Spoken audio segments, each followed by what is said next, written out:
You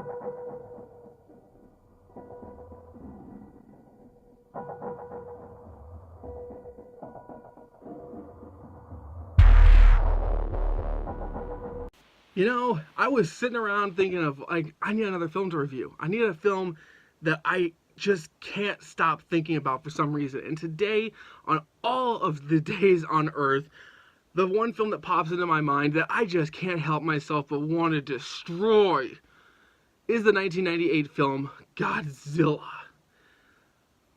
This is going to be a lengthy talk because I really have a lot to say about this movie. Oh, well, let's get started. What is up, everybody? My name is Josh, and I'm here to give you my 2-cent review on the 1998 film that is Godzilla, directed by Roland Emmerich, starring Matthew Broderick, Jean Reno, and Hank Azaria.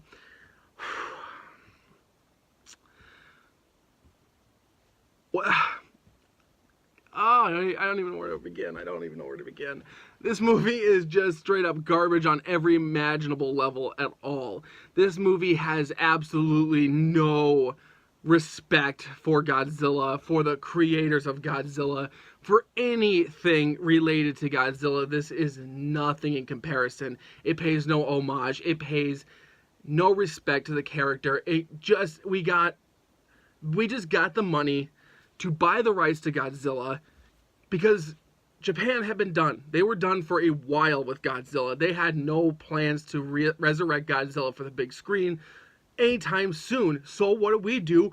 We pay the Toho company to give us the rights to remake Godzilla for American audiences. And what the result was horrendous hot trash. This is a movie that everybody needs to completely forget exists.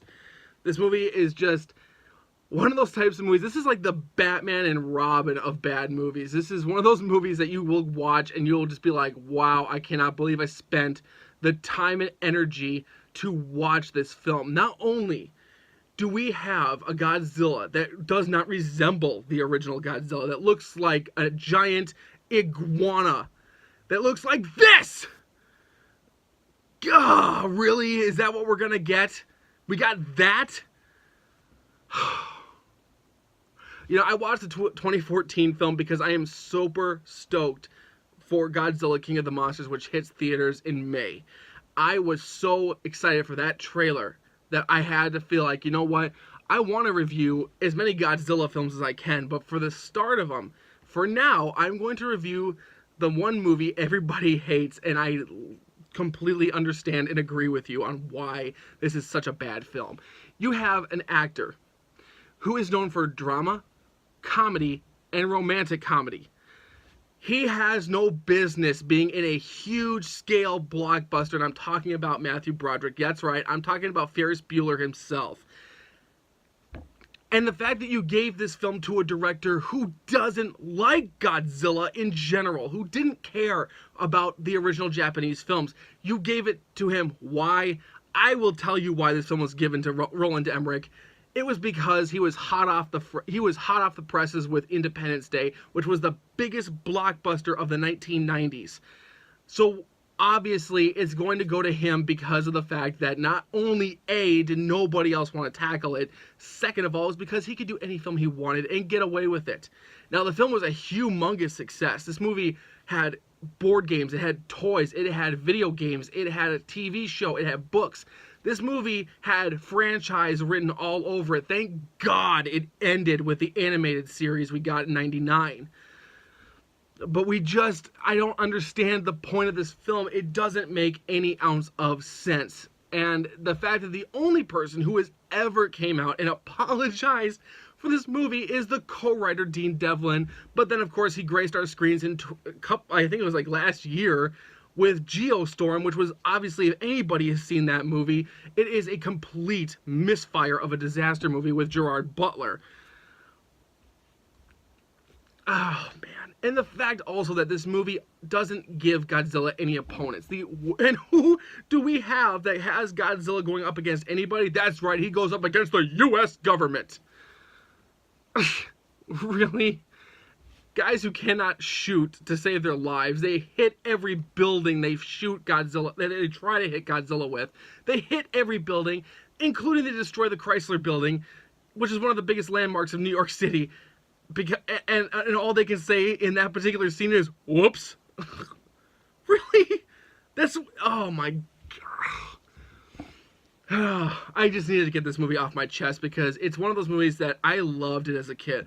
And obviously I was not a very bright kid, but at the same time, you know, I had seen the original Godzilla films. I watched them fairly regularly thanks to my grandpa who owned the VHS copies of them. But I never...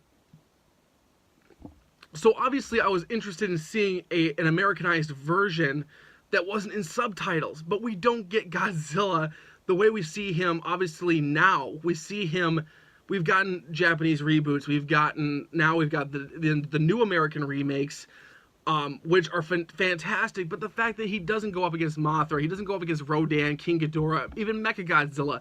If there was a villain, a proper monster opponent to go up against, this movie could have been tolerable. But it doesn't even reach tolerable because it sucks that bad.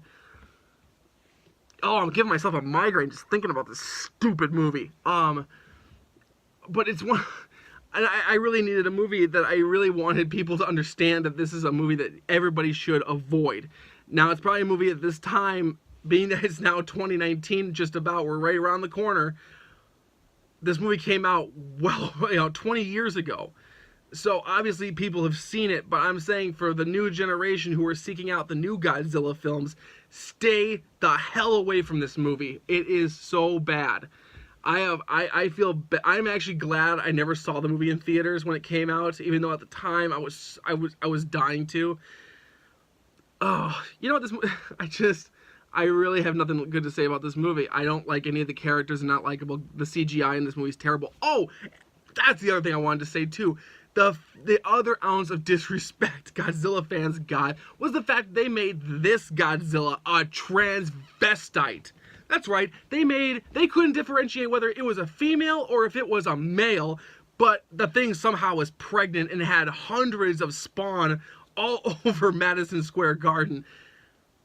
What? What? You guys can't even tell? You guys could not even come up with a confident reason to give us the gender of what Godzilla is, but it just happens to be pregnant out of the blue, and it's the only one of its kind. It can reproduce without having sex. What? What?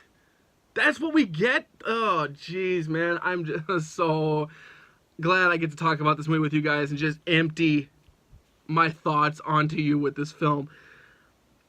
This is probably going to be one of those films that I'm going to review to you, and I'm going to downright trash every ounce of it, because it's fun. It's a lot of fun. When I get the chance to do Batman and Robin, that'll probably be the next film I actually go on a lengthy rant about how bad that film is.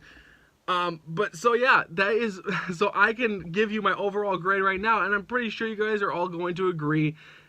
It can straight up go to hell.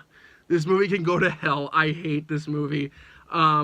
Yeah, of course, it's on my Blu-ray shelf because of the fact that it is for nostalgic reasons, but it does not, every time I look at it, there is no way I am going to put it in and kill the bulb on my TV just watching it. It's just that bad. So with that being said, everybody, thank you guys so much for watching. Stay tuned. I will have more content for you guys very, very soon. And as always, keep watching, have fun, and live life.